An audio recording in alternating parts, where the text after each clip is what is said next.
नमस्कार।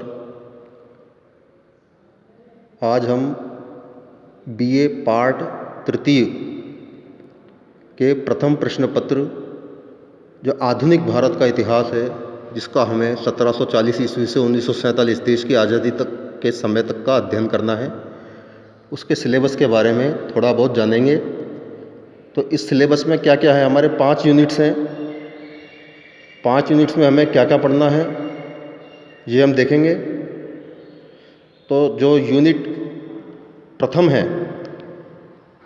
आप देख पा रहे हैं, इसमें यूनिट प्रथम में क्या क्या पॉइंट्स हैं। पानीपत का तृतीय युद्ध एवं उसके परिणाम, मराठों का महादजी सिंधिया एवं नाना फडणवीस के समय में उत्थान, मराठों का अंग्रेजों से संघर्ष, मराठों की असफलता के कारण। ये पॉइंट्स हमें यूनिट फर्स्ट में पढ़ने हैं, जिसमें पानीपत का तृतीय युद्ध जो 1961 ईस्वी में लड़ा गया, उसके क्या परिणाम थे, भारतीय इतिहास में यह युद्ध क्या मायने रखता है, इसका हम इसमें अध्ययन करेंगे। यह युद्ध किस किस के बीच में हुआ था, अहमद शाह अब्दाली और मराठों के बीच में, जिसमें अहमद शाह अब्दाली की विजय हुई थी और मराठों की निर्णायक हार हुई थी, जिसका भारत के राजनीतिक के साथ साथ कई परिप्रेक्ष्यों में काफ़ी उल्टा असर पड़ा। यूँ कहें कि हमारे भारत के लिए यह युद्ध एक आघात से कम नहीं था। इस युद्ध से उबरते हुए मराठों ने पुनः वापसी की। महादजी सिंधिया और नाना फडणवीस के समय में इन्होंने अपनी शक्ति को पुनः प्राप्त किया और अंग्रेज़ों से इन्होंने काफ़ी संघर्ष किया। अंग्रेज़ों और मराठों के बीच में, इसमें आपके हैं मराठों का अंग्रेज़ों से संघर्ष। इनमें मराठों के अंग्रेज़ों से 3 युद्ध हुए, 1775 में, 1802 में और 1817-18 में। और मराठों की असफलता के क्या कारण रहे। अंत में अंग्रेज़ों की विजय होती है, तो मराठों की असफलता के क्या कारण रहे, ये हम इस यूनिट में देखेंगे। ठीक इसी प्रकार यूनिट सेकंड है, बंगाल में ब्रिटिश सत्ता की स्थापना तथा उसके परिणाम स्वरूप शासन प्रबंध में परिवर्तन 1772-1773। प्लासी का जो पहला युद्ध हुआ कब हुआ, 1757।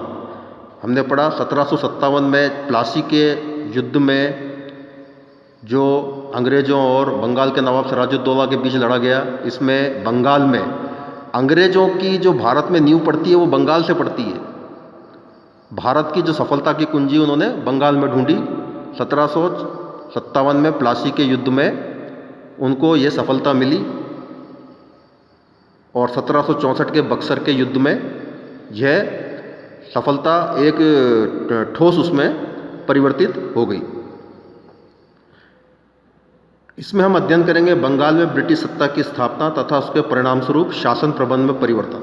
1772-73 के संबंध में ये कह रहे हैं। 1772 और 73 में लॉर्ड वॉरेन हेस्टिंग्स बंगाल के गवर्नर थे और उन्होंने जो शासन के क्षेत्र में जो प्रबंध किए, उनका हमें अध्ययन करना है।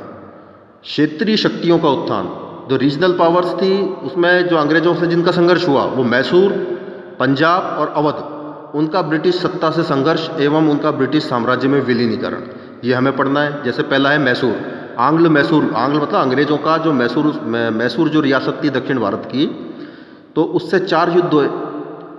पहला हुआ 1766-67 में, दूसरा हुआ 1780 से 1784 के बीच में, तीसरा हुआ 1790-91 में और चौथा हुआ 1799 में, जिसमें टीपू सुल्तान अंग्रेज़ों से युद्ध लड़ते लड़ते मारे जाते हैं और मैसूर का राज्य अंग्रेज़ों का मातहत एक राज्य होता है और वो अपना एक मुँह बोला शासक वहाँ पर स्थापित कर देते हैं। यूँ कहें कि मैसूर का विलीनीकरण ब्रिटिश साम्राज्य में अपरोक्ष रूप से हो जाता है। पंजाब में भी रणजीत सिंह के नेतृत्व में सिखों ने काफ़ी प्रभाव स्थापित किया, लेकिन उनकी मृत्यु के बाद ये 1839 में उनकी मृत्यु हो जाती है और उसके बाद में जो ब्रिटिश अंग्रेज़ों का और सिखों के बीच में संघर्ष चालू हो जाता है। 45-46 में पहला और 1848-1849 में दूसरा आंग्ल सिख युद्ध होता है और अंततोगत्वा 1849 ईस्वी में पंजाब को, जो सिखों का शासन क्षेत्र था, ब्रिटिश साम्राज्य में विलय कर लिया जाता है। तीसरा है अवध। तो अवध के विषय में हम पढ़ेंगे। अंतिम जो अवध के नवाब थे, 1856 में जो अवध लॉर्ड डलहौजी भारत के गवर्नर जनरल थे, वो कुशासन का आरोप लगा के किस प्रकार अवध को ब्रिटिश साम्राज्य में मिला लेते हैं, इसका हम अध्ययन करेंगे। वाजिद अली शाह अंतिम नवाब हुआ करते थे अवध के। तीसरी इकाई में 1857 का विद्रोह, कारण, प्रकृति एवं परिणाम। 1857 का विद्रोह जो आप जानते ही हैं, झांसी की रानी जो फेमस थी, हम